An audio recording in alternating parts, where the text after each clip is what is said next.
السلام علیکم ورحمۃ اللہ وبرکاتہ۔ اسلامک نالج چینل میں آپ سب کو خوش آمدید۔ سورہ بقرہ کی ابتدائی 5 آیات کا درس آپ سب کے سامنے پیش ہے۔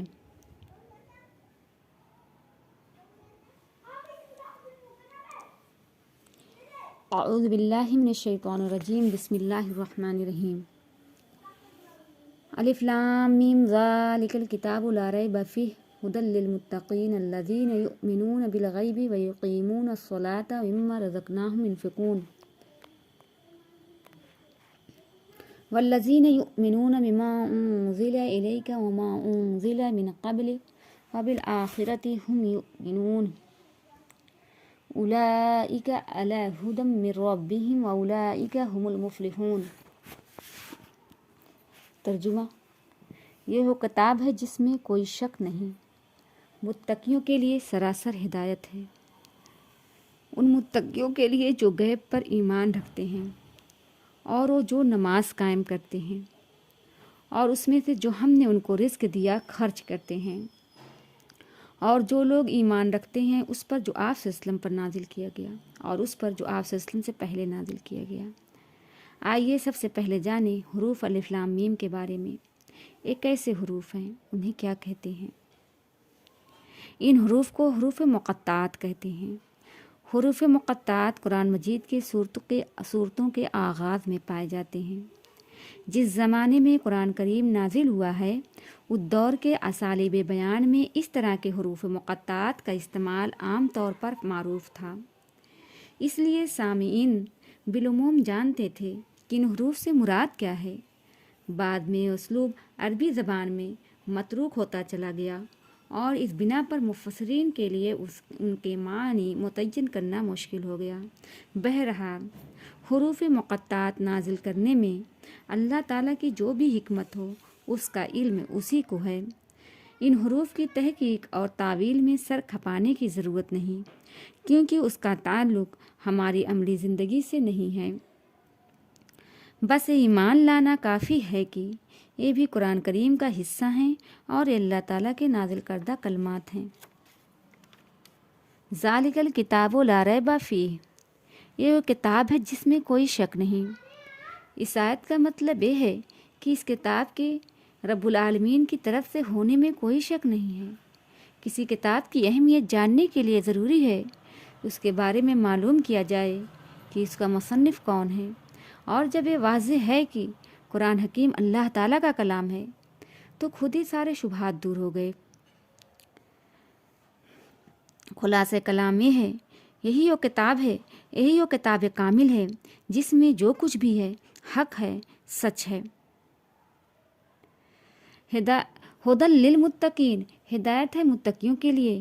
یہ کتاب متقیوں کے لیے ہدایت اور رہنمائی ہے، مگر اس سے فائدہ اٹھانے کے لیے ضروری ہے کہ آدمی میں چند صفات پائی جاتی ہوں۔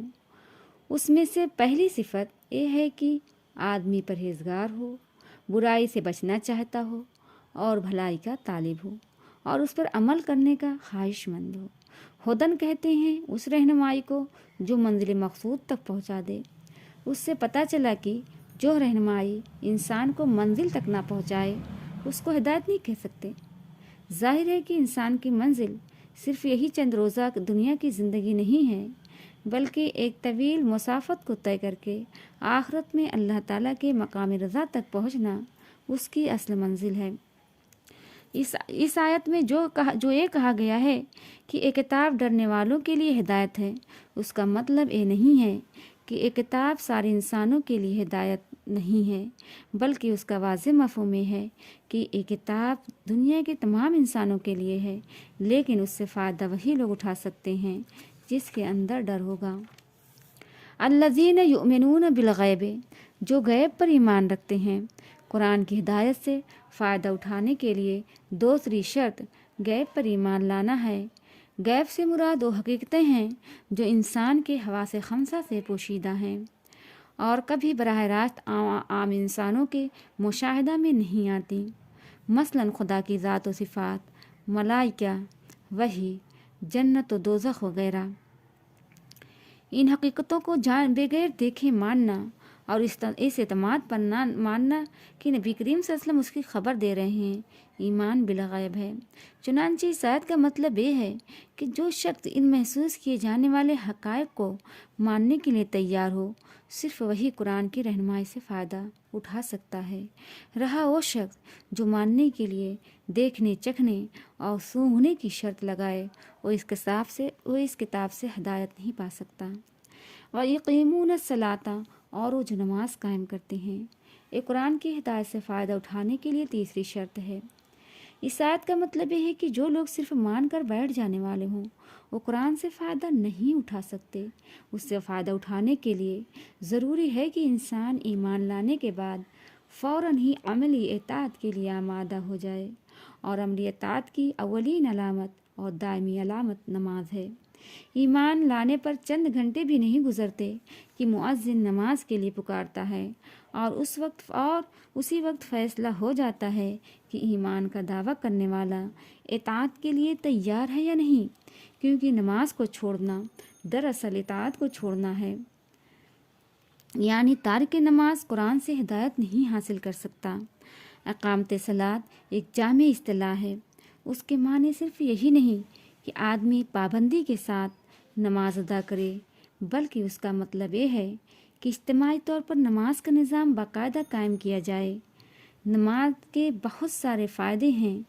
نماز کی ادائیگی سے ہمیں احساس ہوتا ہے کہ ہم اللہ کے بندے اور غلام ہیں۔ نماز ہمارے اندر فرائض پہچاننے کی صفت پیدا کرتی ہے۔ بار بار نماز پڑھنے سے اطاعت کی مشق ہوتی ہے۔ نماز ہمارے دل میں خدا کا خوف پیدا کرتی ہے، جس کی وجہ سے ہم برائی سے رک جاتے ہیں۔ وَمِمَّا رَزَقْنَاهُمْ يُنْفِقُونَ، اور اس میں سے جو ہم نے ان کو دیا خرچ کرتے ہیں۔ قرآن کی رہنمائی سے فائدہ اٹھانے کے لیے چوتھی شرط اس کی راہ میں خرچ کرنا ہے۔ آدمی وَمِمَّا رَزَقْنَاهُمْ يُنْفِقُونَ میں اللہ تعالیٰ کہہ رہا ہے کہ آدمی تنگ دل نہ ہو، زر پرست نہ ہو، اس کے مال میں خدا اور بندوں کے جو حقوق مقرر کیے جائیں انہیں ادا کرنے کے لیے تیار ہو۔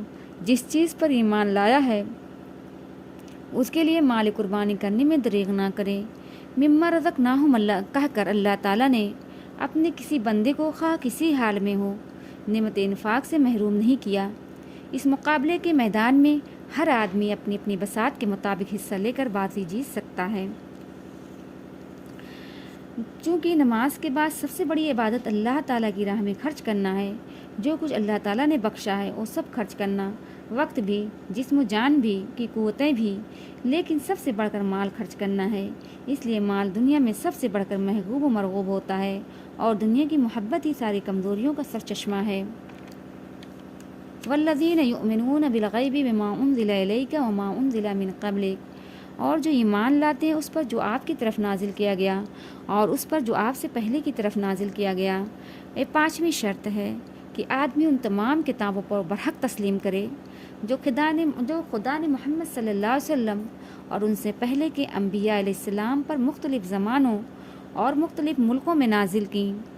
اس آیت میں قرآن کریم کو سابقہ کتب پر مقدم کیا گیا ہے تاکہ یہ حقیقت بھی واضح ہو جائے کہ سابقہ کتب پر ایمان لانے سے پہلے موجودہ کتاب قرآن کریم پر ایمان لانا ضروری ہے۔ اگر اس کتاب پر ایمان لانے سے انکار کیا گیا تو پچھلی کتابوں پر ایمان لانا معتبر نہ ہوگا۔ یعنی یہود و نصارہ میں سے جو لوگ پچھلی کتابوں کے ساتھ اس کتاب پر ایمان لائیں گے اور محمد صلی اللہ علیہ وسلم کی نبوت اور رسالت تسلیم کریں گے، انہی کا شمار اہل تقوی اور اہل ایمان میں سے ہوگا۔ وبالآخرۃ ہم یوقنون، اور وہ آخرت پر ایمان رکھتے ہیں۔ قرآن کی رہنمائی سے فائدہ اٹھانے کے لیے چھٹی اور آخری شرط آخرت پر یقین رکھنا ہے۔ آخرت اس چند روزہ زندگی کے بعد آنے والی زندگی کا نام ہے۔ آخرت ہی انسان کا ابدی ٹھکانہ ہے۔ دنیا صرف آخرت کی کامیابی کو حاصل کرنے کا ذریعہ ہے۔ آخرت ایک جامع لفظ ہے جس کا اطلاق بہت سے عقائد کے مجموعے پر ہوتا ہے۔ اس میں حسب ذیل عقائد شامل ہیں۔